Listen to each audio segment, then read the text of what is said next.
mpaka umbali wa kuweza kufikia nyumbani kwa shemeji ni kilomita 300. So ungana na mimi nifuate, usichoke.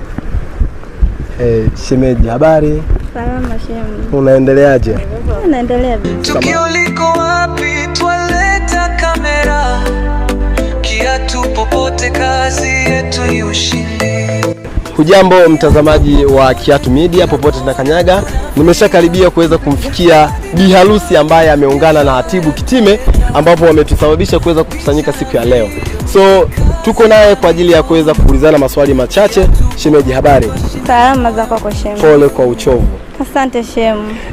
Naomba uniambie nini siri ya mafanikio ya kuweza kuchukua hii riski ya kuweza kutimiza nusu ya dini?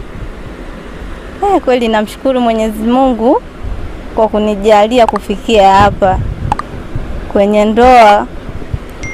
Kwa kweli nimeona na mafanikio, ndio maana nimeamua bora kuingia kwenye nusu ya dini ya ndoa. Okay.